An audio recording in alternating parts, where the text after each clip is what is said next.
If you're in high school or college, not knowing what to do probably haunts you.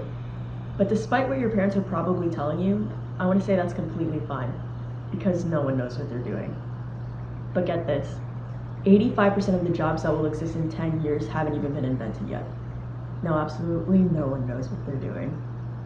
So how do we know what to do and how do we even do it? Well, my proposed first step is that you need to stop listening to traditional advice. We live drastically different lives than our parents. In fact, we don't even live one life anymore. We live online and IRL. The number of followers you have on Instagram can dictate where you fall on the social ladder.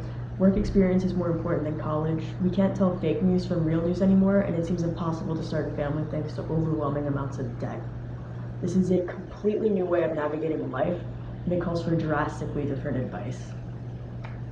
To give you a little bit of context on myself, my navigating career story started at roughly 15. My dream job in high school was to teach guitar for a living. As you can probably guess from me giving this talk, life had completely different plans.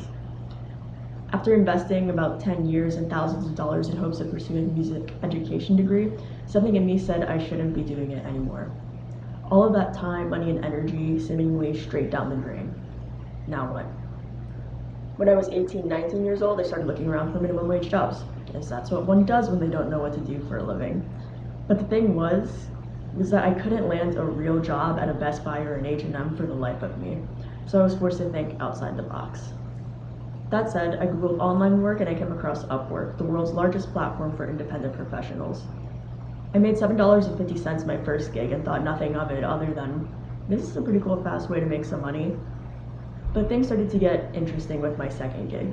Now this gig was with an independent app developer. And for those of you who don't know who or what that is, these are the people probably living in their mom's basements trying to make the next Candy Crush.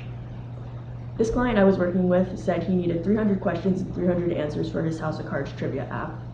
He said to me, get back to me with all the questions and answers and the $50 is yours. So of course, I said of course, $50 is the equivalent of $1 million to me right now. So after binging 4 seasons of House of Cards and coming up with random trivia content, I made $50 and got free Netflix out of the deal. And this was all within the time span of a few hours of work. Now this was back in 2015 when app development was starting to become more mainstream, so before I knew it, more and more similar projects just started falling into my lap. Now fast forward to today, and I now run an award-winning app marketing agency, Apptuitive. I work with dating apps, meditation apps, health and fitness apps, apps that don't make any money at all, apps that are funded millions of dollars, dumb apps, great apps, and I absolutely love it. I'm obsessed with what I do and I can't even imagine doing anything differently. But the funny thing is that there's absolutely no way I could have known that app marketing and tech ethics would be something of interest to me as a kid, because the App Store didn't even exist until I was 12. Back in 1996, aka before Wi-Fi and smartphones, my parents couldn't have just sat down and said, you know what? I hope Carissa becomes a great App Store optimization consultant. App marketing just runs in our family blood. But jokes aside, right now the app economy alone employs more than 4.7 million Americans and will add about 440,000 new jobs to the workforce by 2024. And I can bet that all of those people weren't prepared to work with apps for a living either. So what's going to pop up in the next 12 years? Well, in 2020, our starting points are self-driving cars, mind-reading technology, door-opening robots, artificial humans, and smart homes, all of which make the app stores look like complete child's play. But not to freak you out and to bring things back to right now, there are so many new jobs popping up every day that you wouldn't necessarily know about unless you're looking at job listings all day, so I'll name a few. There's podcast producers, chief ethics officers, esports athletes. Yes, these are the people who get paid to play video games for a living. Emoji designers and face filter creators. Now it's only a handful, but it's crazy, right? Now becoming a CEO as a 21-year-old woman of color is a pretty new crazy concept to the general public, but to this day it's still crazy to me too. I stepped into everything I'm doing now pretty blindly and felt like I was at a disadvantage because I didn't have the quote-unquote traditional resources needed to start my own company, but I was completely wrong. One of the most instrumental and eye-opening experiences happened to me back in 2018. I was casted on Venture Forward, a documentary by Roadtrip Nation. And for those of you who aren't familiar with Roadtrip Nation, they're an organization dedicated to career discovery. And a big part of what they do is that they send people from all over the world to go on life-changing road trips by interviewing CEOs, thought leaders, celebrities, and leaders who look like they have it all figured out so road trippers can learn from them. And at the time, it had only been a few months since I incorporated Apptuitive, so I thought this is the perfect opportunity. I have absolutely no idea how to run a business, even though I'm technically already running a business, so I'll just figure everything out on the trip.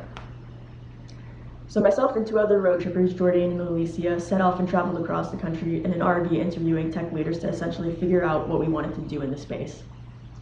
We interviewed Gary Vaynerchuk, the CEO of VaynerMedia, Megan Smith, a former US Chief Technology Officer of the United States of America, and Stacy Spikes, the co-founder of MoviePass, to name a few.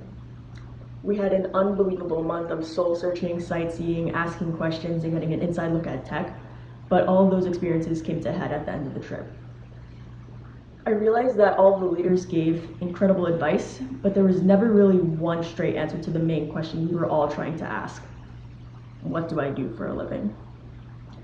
However, there was always one common thread every single leader had in common. They inserted themselves into opportunities, and they just worked. Which leads me into my second proposed point. In a world where jobs are ever evolving, the only thing you need to do is to constantly keep learning and doing. And why do you need to do that? Well, because technological progress grows exponentially, meaning the more we discover, the more we need to learn new skills to keep up with that change. And to throw one more crazy statistic at you, if the workforce continues to evolve at its current rate, half of the US population will be working for themselves by 2027. What does that mean? This means that there is no longer one rigid way to look at your career. The days of sitting at a desk working at a 9 to 5 are over. Literally half of everyone listening to this talk is going to be working for themselves. And that figure is only growing. The rise of solopreneurs, influencers, CEOs, celebrities, whatever label you want to give it, it is just starting and it's not going away anytime soon. Here's a fun story for you. Did you know that there is a 7-year-old that made $22 million in 1 year playing with toys? Just sit there and let that really sink in. I'll give you 2 seconds. 7 years old, $22 million. Tickle me Elmo. The kid probably doesn't even know how to spell the word business, but he made the equivalent of what 7 people make in their entire lifetime in 365 days. Talk about the man of his house providing for his family, am I right? I believe as a society we have always placed so much unnecessary pressure on having that one dream career, when in reality it's impossible to strive for. It's important to have a plan and a vision, but at the end of the day, we have to realize that a plan is just our best guess. And that rings especially true today. The way your parents see work should not be the way you see work. So if someone asks you, where do you see yourself in 5 years? I want you to know that it's okay to not have an answer. It's not because you're lazy, and it's not because you don't want to answer the question, it's because you cannot even possibly know. But at the same time, you cannot just sit there and do nothing except endlessly think yourself into an existential crisis. Yes, technology provides an endless amount of opportunities, and it is difficult to pick one or even a few things to stick to and try. But you're going to go insane mentally searching for answers that won't reveal themselves unless you take some sort of action. That all said, there's no better way to be yourself and live life on your own terms than now. The world is forcing all of us to be more creative, more innovative, and more risk-taking. And it's even allowing us to follow our passions, which is something previous generations could only dream about. Everything is moving extremely fast, and it's up to all of us to keep up with it. Now, this isn't the advice that you want to hear, because I know I would have hated to hear this back then, but you won't know what to do until you know what to do. So get out there and do. Thank you.